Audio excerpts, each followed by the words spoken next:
ഭദ്രാസനമായി തിരിഞ്ഞ് നാട്ടിലെ ജ്ഞാനായ സമുദായത്തിൽ നിന്ന് വേർതിരിഞ്ഞ് സ്വതന്ത്രമായ ഒരു ഭദ്രാസനമായി പോകാൻ പോവുകയാണ്.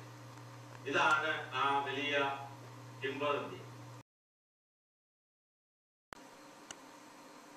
Nanay Eyewitness report from St. Joseph's Church, Long Island, New York. 1. Moore Sylvanus tells us that there is a rumor going on in the community that NAKC is going to be an independent diocese in America.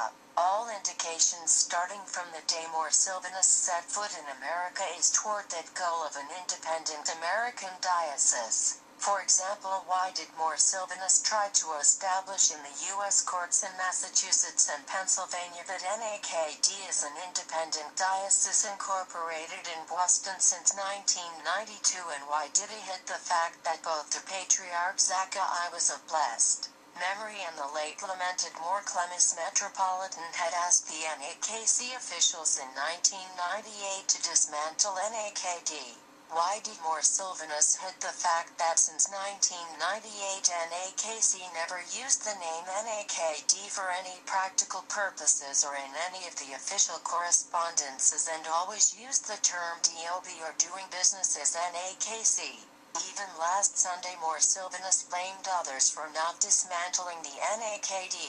Yet he himself, who has been here for the last 7 years, has done nothing to dismantle it. Instead used every opportunity to advance his cause to make it an independent diocese through legal proceedings in the U.S. court systems and through unholy alliance with the Patriarch. If Moore Sylvanus has no intention of having an independent diocese here, how come the few priests whom we ordained in the U.S. are not ordained for the whole Nanayasamudam like everyone else is ordained? Jose Achin, Abi Achin and Jeku Achin, who are ordained here, are only ordained for the North American and Europe region only, and their pledge of allegiance is only to Moore Sylvanus and not to the Nanaya Archdiocese. Isn't that a clear indication of what is to come? A separate diocese? Nanay Eyewitness reporter from Long Island. To be continued.